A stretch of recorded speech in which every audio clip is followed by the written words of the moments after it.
finally, after, you know, probably 3 weeks long of having to wait, we are here to see and witness an assassin going up against an assassin. And it's Super Ken against Kyrie, no less. So that would be a feast in our very eyes. Definitely, definitely. And again, we expected the Angela ban from the side of Bigetron, which they will commit to, and Faramis ban. Interesting, considering that they already have the Valentina. I thought that they would love to have a Faramis on the opposing side just to steal that Netherrealm, but no, Onic, they went on the safer route and banned the Faramis out. Question is now, BTR, will they ban and commit another hero for Keyboy? That Rock, maybe. Yeah, Keyboy still yet to either, you know, be determined of a specific hero again. This Arlen can be banned. But if this does go to that XP lane, will Lutpi be able to, you know, possibly be comfortable in playing those playmaking XP laners? Because we have seen him in the Benedetta as well. Not too comfortable in that department as well. Yeah. They could definitely go and flex this Arlet into the XP. That's why it's a great flex pick still that Onic can use. I think if BTR want to try to nail a hero down, yes, the roam could still be possible if they are sniffing out an Arlet in the XP instead of the roam position, but I think the safer choice would just to be limit the gold lane. You already have a Bruno, you want to get this winning lane going. Maybe banning out a passive hero, or actually a hero like the Claude could work out. I think the carry, immobile, right? The Claude can actually jump around, give Nolan a bit of trouble, and even give Bruno a bit of trouble in the lane. But they go for the Grok, so yes, more respect towards Keyboy. They're sniffing out an Arlet XP flex. Claude still up in the cards for CW. Of course, that is one of his comfortable picks as well. But it is going to be the Matilda in the hands of Keyboy. This is going to be one spicy matchup, and Keyboy getting his hands on his one of his strongest heroes here in MPL. And it serves as a deny pick as well, right? I mean, Yes. he can definitely rock the Matilda with a Matilda-Bruno combo, with a Matilda and Nolan in your composition. That's a very fast hero as well, so that's a good deny pick, which also serves a supplement the Joy with the Matilda. Very, very fast combo here. Very fast rotations. Expect a lot of fast rotations from side of Onic. They will be outpacing Bigetron, that's for sure. But it all comes down to how Bigetron wants to respond to that rotations coming in. And the contestations will be quick. Oh, Hilda and Navaria.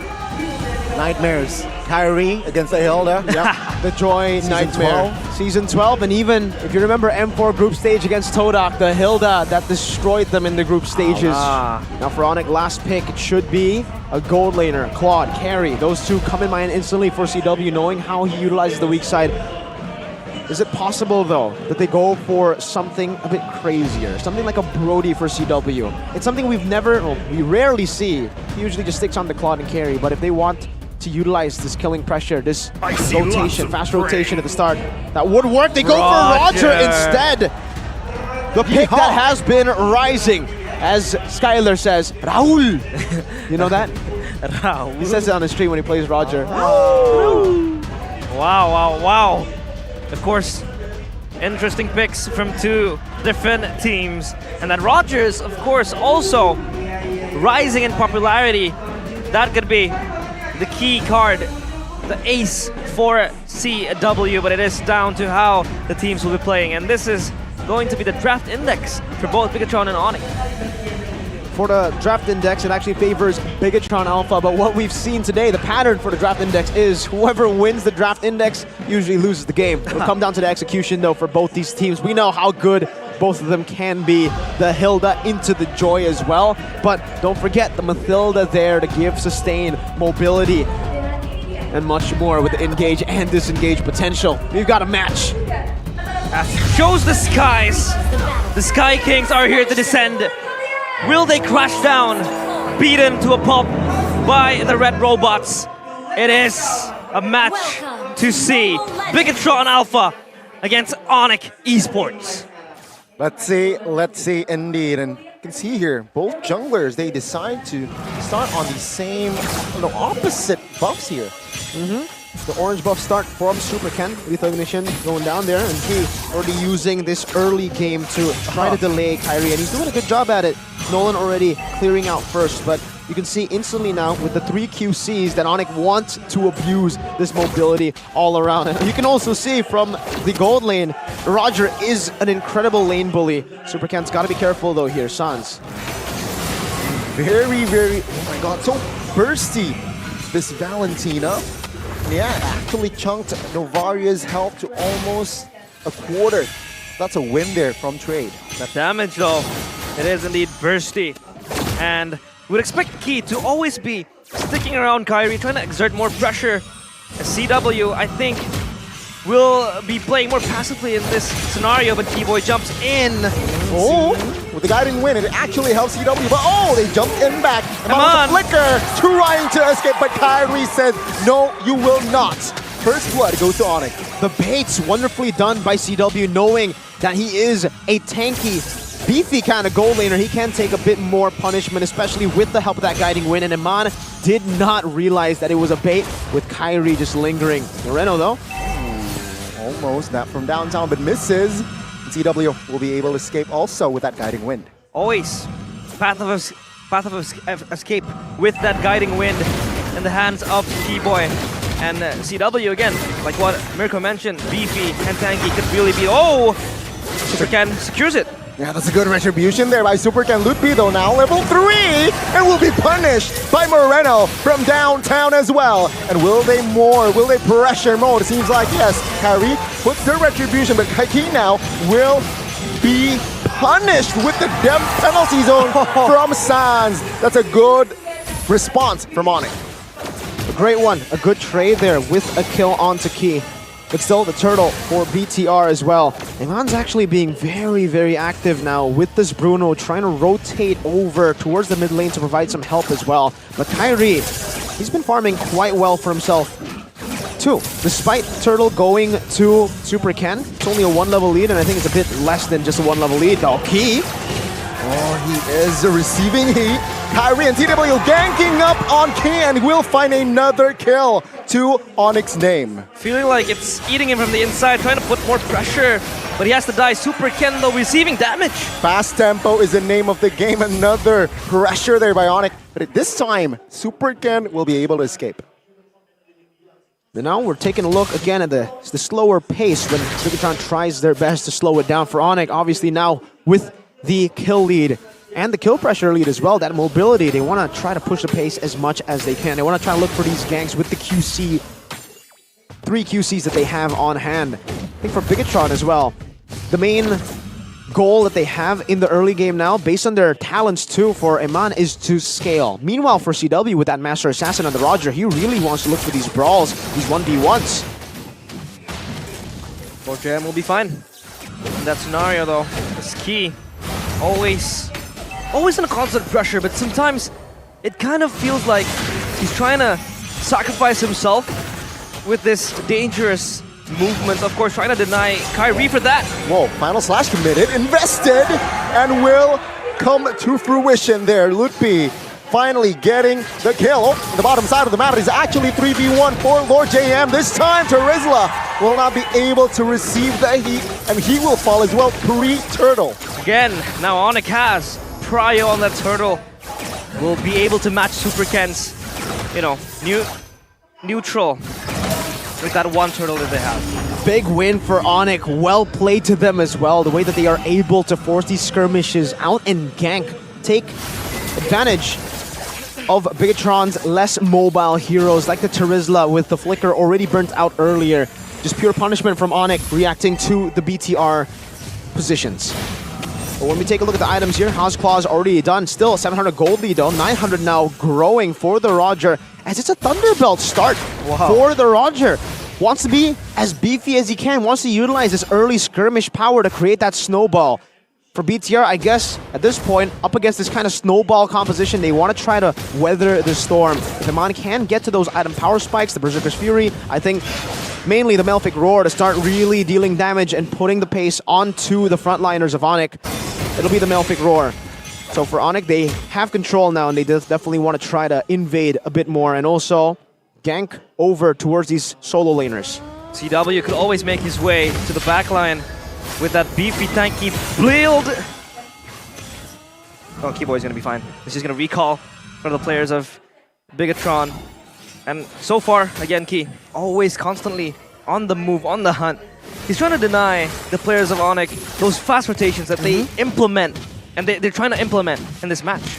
And unfortunately for BTR, this Hilda hasn't really been working too well for them. It's actually been giving Onic a bit more of an advantage with all these kills going towards Onic. So we'll have to see if Key truly can utilize this Hilda in an aggressive way. He's already getting ganked again. Oh my god, no sprint. This time with the 4-man rotating towards Key. He will fall for the fourth time in this game. He is the sandbag now. 4 deaths to his name already.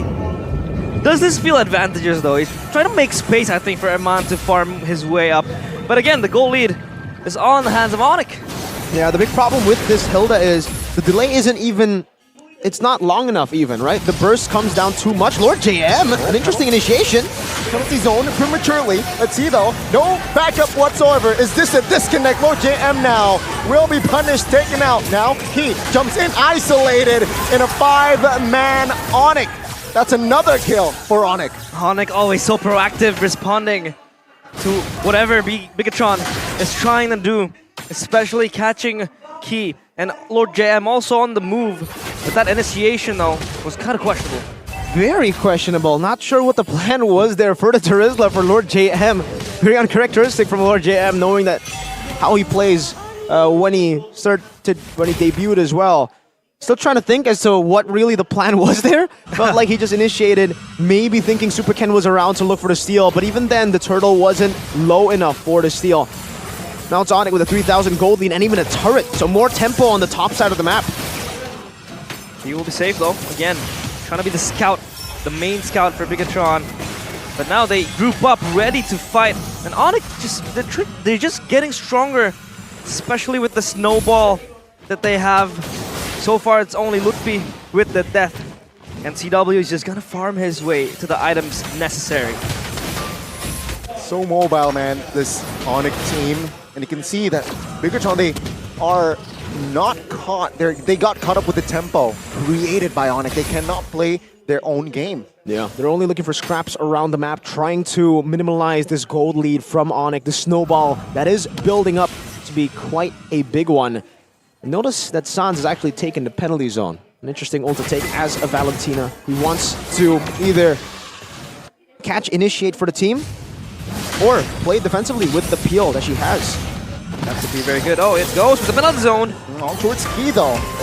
Key now with the Terrify will be able to escape. Oh, Super Ken, sneaky. He wants to assassinate Lutfi, but the backup is definitely there as Kyrie will be the target and he will be shut down. He now will be able to escape as that's the first win for the side of Bigetron. The red robots, they refuel. That's a good kill towards Kyrie.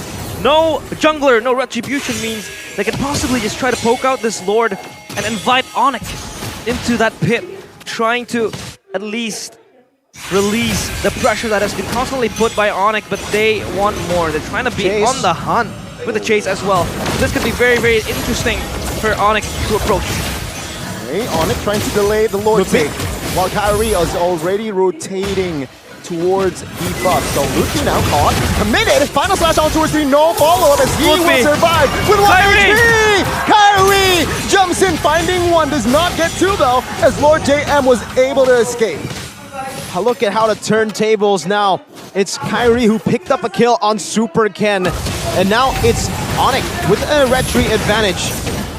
Oh my god, Sans receiving heat. That's the photo right there, helping him out as well. But yeah, Onic will remain with 5. An amazing recovery from Onic, the way that they were able to stop BTR from trying to force an error on them, trying to hold on to the Lord. Unfortunately for BTR, the Terizla, who was trying his best to hold out the Lord, was too low. The Mathilda and Roger, CW and Keyboy was able to just walk up, and now an endless battle and a Malefic Roar. Meanwhile, for the Bruno, Eman, he still needs to wait quite a while for the item Power Spike to hit. He's still waiting for the Malefic Roar. And I don't know if that's right. You see his boots? Wait, what? His roaming boots. Oh, yeah, favor. That's good. His favor. I'm not too sure if this is a mistake, like a visual bug, or if it is real, but it's an interesting choice to go for now. with him still needing a bit more gold. It is real. He needs the money. That's why he bought the Rome boots. He does. And again, And he doesn't get farm, I see. I feel like with the Hilda in the hands of Key, you know, yeah, you can always try to gun down the pressure, try to chase down the players of Onic, but, you know, they have Keyboy in the Matilda. They have the Joy that is twice as fast, can also get responsive in times of need. And Onic, they're just trying to scrap away everything that they can get. And this tier 2 turret will also fall in that process. Even the juggle, well played by Onic. They had one minion there. Super Ken was spotted. Oh, will not be able to find anyone there. Good read to stay clumped up there, providing backup. But Onic, again, good execution on the Lord Siege, taking all inners. The good thing about Bigetron is that they're able to push out the side lanes, getting the turrets, and that could possibly stem the bleeding slowly, maybe try to wait for a moment and let Aman just farm up. Get his items going, and probably Bigetron will find that leeway to come back slowly. Yeah, now he does have the Malefic Roar, so that's a first power spike, I guess, that we were waiting for the Bruno. Unfortunately, though, for BTR, Onic have hit multiple more power spikes now with a Holy Crystal as well, already built up. There are 2 Holy Crystals on Onic's side for Sans and for Kyrie. And for CW, he's already willing to win in nature, so he wants to be this very beefy damage dealer that dives into the back with the rest of Onic. BTR will have to hold out for much longer than what we initially expected. Maybe they'll have to wait out till like the 18 minutes, 16 minutes to be truly, fully online, all of their members. But for Iman, he's starting to deal damage. He's starting to be okay. Boy, very aggressive movement with the Supreme Eagle committed, but it seems like it will be just an invasive or invasion. Time. Oh, they will re-engage. Luffy now stunned up. Oh, with the penalties on there by Lord JM. No real follow-up as Lord JM will be the first one to fall. Take a look at Key in the backside. CW finding the double. Maybe the triple as Super Ken will fall as well. That is a 1, 2, 3 member taken out as Onic now. Pre-Lord gets a free base turret. Bigetron crumble in that skirmish. I was about to say that probably they could hit back. They were able to hold their base for quite some time, but now they're able to knock down the tier 3 turret, and that crystal is exposed, at least in that mid lane. Onic looking more and more like their past selves. No longer the 3 lost streak version of them, with Kyrie on the Assassins and everybody playing their game how they used to play. Very interesting how they just swap like that. But even in the execution towards the Lord there, we did see that Onic were able to maximize all of their leads. They went in for the mid lane base turret. They didn't greed for an end angle, and they also went for the Lord. Everything was just purely calculated to perfection. And right now, they have that 10,000 gold, or 9,000 gold lead now down to 8.4k gold lead. For BTR, they should still be able to defend, but if Onic dive the back with Iman not having a flicker, it might just be over right here, right now. Feels like Onic has a switch that they pulled, and that switch brings them back to their prime performance. And this just shows how much of a threat they could be. And now Bigetron has to hold this push coming in from Onic. Yeah, base turret top will be taken out, not defended. Meanwhile, they will, though, defend the bottom side turret. Now, Onic, they will not be greedy again. They just see what they can take, they will take it. Now, seems like with the next wave, they are eyeing their next agenda, and that is the bottom side of that turret. No. Doing a good job at that too. Onic sieging it down, playing with the wave slowly but surely, and initiating. Oh my god, Key! The front side will try to escape, but now Onic, they reset the Lord JM! Will be taken out by Kyrie. CW will not fall as well, but Kyrie finds another kill. Now the base wide open. Oh, good penalty zone, as it will be a triple for Kyrie! And the base wide open. Moreno left standing as Onic, the Sky Kings. They will find the first game. The Sky Kings take flight, finally able to groove back, to find their momentum. And this could be the opening for something greater. And that win was dominating. It was a declaration, it was a statement to MPL ID. For Onic to get an assassin back and for Kyrie to perform at his peak level again.